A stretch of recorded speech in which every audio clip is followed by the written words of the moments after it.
Isn't housework your job? Why do I have to do it just because you were hospitalized?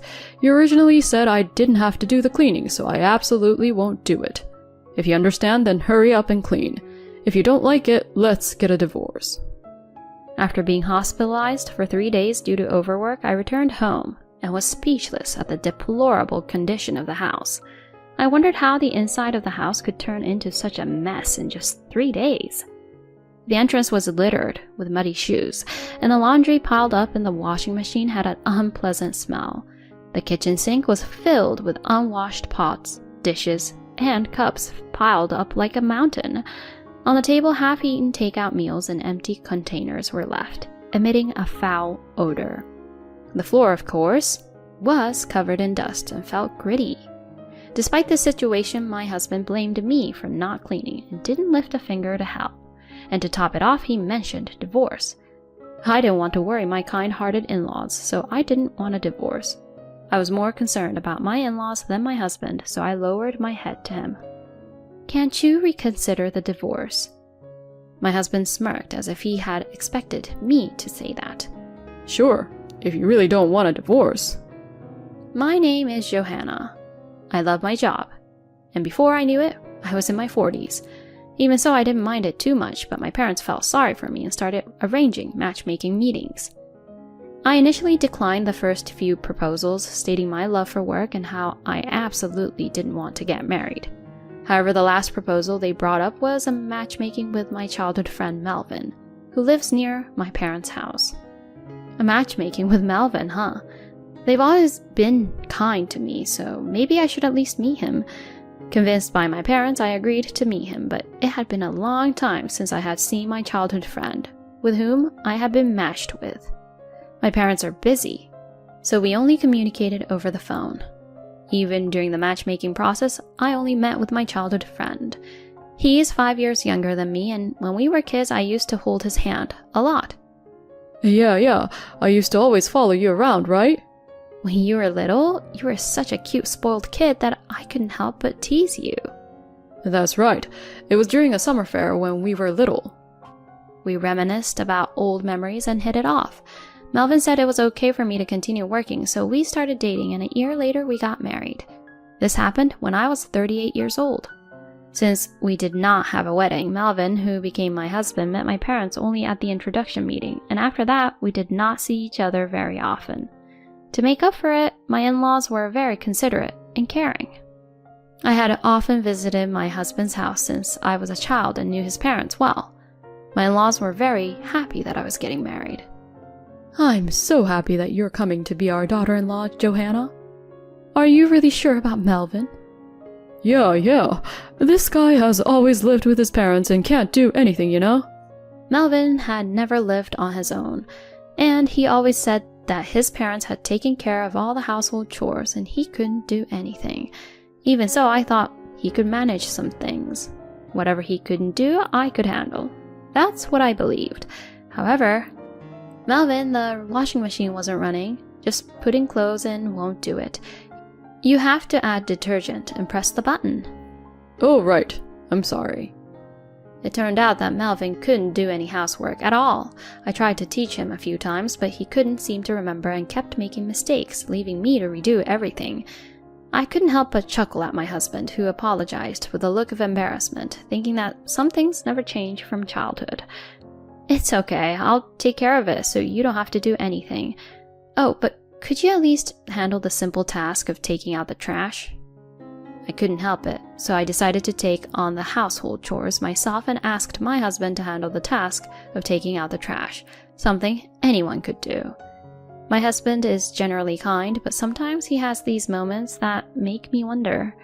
For example, when we were looking at my high school yearbook together, he pointed at a classmate and said, "This person looks ugly, wow." When talking about the school trip, "Johanna, did you go on the school trip? I thought you couldn't because your family was poor." He said these things seemingly without any ill intent. Even with the dishes I served for dinner, "This tastes bad. I don't want any more." He would openly express his thoughts, much like a child, and I wished he would be a bit more subtle in his words. I did bring this up with him once, but He responded with a sulky attitude and refused to listen, so it was impossible to have a conversation about it. By the time we reached the 3rd year of our marriage, my job became busier than ever during the peak season, with about a month of continuous overtime. I would come home late at night, leaving me with very little time for household chores. As a result, the house quickly became messy. "Hey, Melvin, could you help with some of the housework?" Seeing how challenging it had become for me alone, I asked Melvin for assistance, but he frowned in response. "Didn't you say I didn't have to do it? Did you forget what you told me?" He retorted this way and refused to listen. With no other option, I began waking up early in the morning and cleaning late at night, sacrificing my sleep to manage the household chores. This was amidst the fatigue from work, and one day I collapsed due to overwork while at work. I had to be taken to the hospital, where I stayed for 3 days. "Johanna, are you okay?" My in-laws came to visit, expressing their concern. They brought me a change of clothes and necessary items. "I'm sorry for causing you worry. I was just a bit tired." "Thank you for the things." "Melvin couldn't make it because he's too busy with work and household chores. He just dropped off the stuff at the doorstep." Although I felt a bit frustrated that he couldn't take some time off, I thought he might be trying his best to manage the unfamiliar household tasks, so I reconsidered. "You've been taking care of me since I was a child, haven't you?" "It's okay, it's mutual. More importantly, I'm sorry Melvin couldn't come. He can be a handful like a child, but he's a sincere boy. We're getting older and you're our only support, so please take care of him." "Of course." Despite feeling apologetic, I had no choice but to agree. My own parents traveled frequently during my childhood, so my nearby in-laws always looked after me and took me in. They were very kind and took good care of me. Because of their kindness and the gratitude I felt, I couldn't refuse their requests. However, when I returned home from the hospital and saw the state of the house, I couldn't believe my eyes. "What's going on here?" As I opened the front door, there were muddy shoes scattered all around and there was no place to step. When I tried to wash my hands in the bathroom, I found a pile of dirty, smelly laundry in the washing machine that hadn't been washed. In the living room, the kitchen sink was stacked high with unwashed pots, dishes, and cups. Next to them were leftover takeout food and empty containers emitting a foul smell. The floor was covered in dust, rough to the touch. How did it turn into such a mess in just 3 days? Even though I had just been discharged from the hospital, my head was already spinning. In the living room, my husband was lying on the sofa, relaxing and asleep. "I'm home. Hey, what's all this? The inside of the house looks like a dump. How about cleaning up a bit?" As I confronted my husband, he woke up suddenly and gave me an unpleasant glare. "What's the rush?" "The house is a mess. Weren't you supposed to take care of things while I was in the hospital? What have you been doing?" I scolded him, and in response, my husband shouted in anger. "Shut up. Isn't housework your job? Why should I have to do it just because you decided to go to the hospital on your own? You originally said I didn't have to do any housework, so I absolutely won't. You even said you would do all the housework, so I've put up with it." My husband became furious and yelled back at me. I was taken aback by his sudden change in demeanor, but it seemed like he was very upset about being scolded by me. I had always been the caring older sister figure who would do anything if asked, so perhaps he had expected an easy life after marriage. He uttered in frustration, "This has been disappointing." I had thought that the reason he couldn't come to visit was because he was working hard on the housework, so I felt betrayed. I was further perplexed by his attitude. What's going on all of a sudden? Then my husband began speaking as if he had given up on hiding something. "I'm dating a wealthy CEO's daughter in her 20s now. She's much younger and more attractive than you, and her family is rich. Plus, she's an excellent cook. You're nothing like her. There's no benefit for me in being with you anymore, so let's get a divorce." His words left me in shock. My husband had been having an affair. while I was busy with work and house chores. I hadn't noticed his change during those busy days. I'll pay you alimony, you know. About $1,000. My husband, unfazed by my reaction, said with a laugh, I should probably divorce such a husband quickly. I understand that, but my in-laws were on my mind. My in-laws had asked me to take care of Melvin. If I divorced him in this state, it would only burden my elderly in-laws. Thinking about that, I couldn't bring myself to agree to a divorce. Could you reconsider the divorce? When I lowered my head to my husband, he gave me a triumphant look. I didn't know you liked me that much. Fine, we won't divorce, but you'll do all the housework, from taking out the trash and everything else. I won't do anything. Also, I plan to quit my current job and change careers, so you'll have to cover all the living expenses during that time. Oh, and improve your cooking skills. If you can't accept these conditions, then it's divorce. Understood. Reluctantly, I accepted these terms, feeling like a servant. A week later, my in-laws who came to check on me visited my home, so I opened the door. Johanna, how are you feeling? When my parents-in-law saw my face, they turned pale. Is something wrong? Never mind that. Just look in the mirror. Being dragged by my mother-in-law, I went to the bathroom and looked in the mirror as instructed. There, I was shocked. What is this? In the mirror, I saw a gaunt, disheveled figure with pale skin and a lifeless expression. I had been so busy with work, house chores, and taking care of my husband that I never took the time to look at myself in the mirror. To think I looked like this. My parents-in-law, upon seeing my condition, cried. I'm so sorry, Johanna. You should just leave Melvin. We are truly sorry for burdening you. You don't need to worry about us. Please, divorce that guy. They repeated their apologies many times. Afterward, we had a family meeting and the divorce was finalized, with my husband agreeing to pay proper alimony, not just the $1,000 he initially suggested. It seemed my husband never had any intention of continuing our married life. He had merely used me as an ATM for living expenses during his period of unemployment.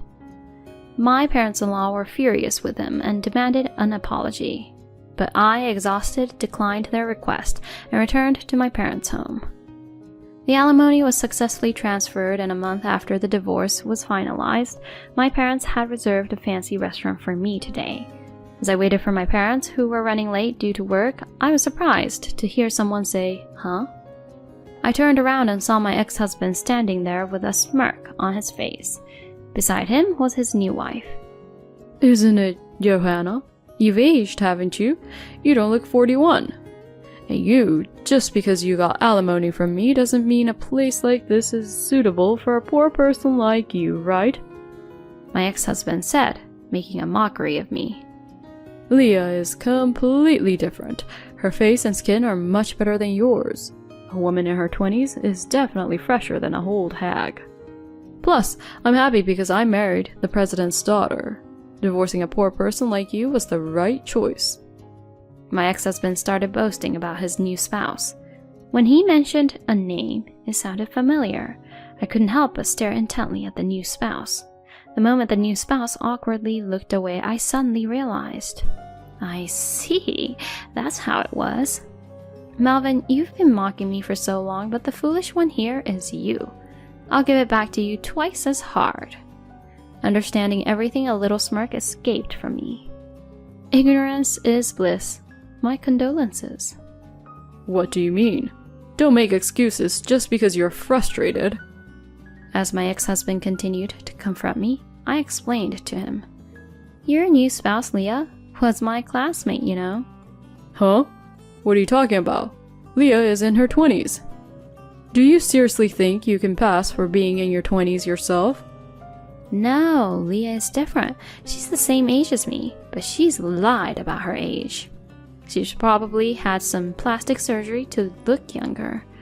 Do you remember when you saw my high school album and called someone ugly? That was Leah. I recognized her because there's a resemblance. Saying this, Johanna's husband looked wide-eyed at his new spouse. No, you've got it wrong. As the new spouse denied it, while acting suspiciously, I managed to guess her personal information. Come to think of it, you had a distinctive mole on the back of your neck, didn't you? I remember because our classmates used to tease you about it. Upon hearing their accusation, the husband turned pale. It seemed to be true. When confronted by her husband, the new spouse confessed. It turns out, the new spouse had a complex about her face and ended up repeatedly getting plastic surgery, leading to a dependence on it. She also lied about their age. My ex-husband was dumbfounded by the confession of his new spouse, but I have more money than you, he shouted. I sighed at my ex-husband's words. It seems like you've been mistaken for 41 years, but I'm not poor. My parents were busy running a company, that's all. In other words, I'm a president's daughter, and our family is reasonably well off. It seems my ex-husband used to think of me as a poor child who was often left in others' care when I was young, assuming my parents were desperately working. However, it turns out it was my ex-husband's parents who received financial support by taking care of me. While my parents' house was small for our family to live in, they mostly stayed at the company overnight, so the house was originally purchased for my use by them. By the way, the reason I worked so hard was not because I was poor, but because I didn't want to lose to my parents. I wanted to show them I could succeed on my own. When I told him this, my ex-husband was in a state of shock. That's when my parents arrived. I've heard everything. Dad is furious and giving a lecture to my ex-husband. Mom is smiling faintly, but it's the face she makes when she's angry. In this unexpected situation, my ex-husband turns pale and panics. Then the surprised manager arrives due to my dad's orders and tries to kick them out. What are you doing? Aaliyah is the president's daughter, you know? And yet, do you really think it's okay to treat her like this? In response to the shouting ex-husband, my mom chuckles. You don't know anything, dear. Her family's in the red and on the brink of bankruptcy. Their company has so few employees you can count them on one hand. It's a tiny, struggling business. That's... My mother revealed the truth, and my ex-husband and his new spouse seemed on the verge of starting a fight, eventually being escorted out by the manager. I couldn't help but think, serves him right. Afterward, my parents sincerely apologized to me. My parents talked about how they pushed for my marriage to my ex-husband just because his parents were nice people. I didn't blame my parents because I had similar thoughts. Furthermore, they insisted that next time they would find someone good, but I politely declined. I'm already in my 40s, my career is going well, and I've built a solid professional foundation. From now on, I intend to live my own life and entrust any good encounters to the course of destiny. A year later, I received a message from my ex-husband. It seems that at first he had a good time with his new spouse, but as my mother predicted, the new spouse's company went bankrupt. With no money left, the new spouse couldn't afford cosmetic maintenance, resulting in an inability to maintain a youthful appearance. She ended up looking older than their actual age. My ex-husband tried to get a divorce, but it seems his new spouse refused, reasoning that they had finally gotten married. Furthermore, my ex-husband has been abandoned by both his ex-in-laws and can't return to his family home. He's also been shunned by friends, so it seems he has no one to turn to. He doesn't have a job, and even part-time work doesn't last long for him. He came to me asking for alimony, claiming he's in financial trouble. But of course, there's no way I'll give him any. When I told him that if he contacts me again, I'll consult a lawyer, he never reached out again. I quit the job I was doing and joined my parents' company. Although I'm currently busy working as the future president, I find my work fulfilling and lead very satisfying days.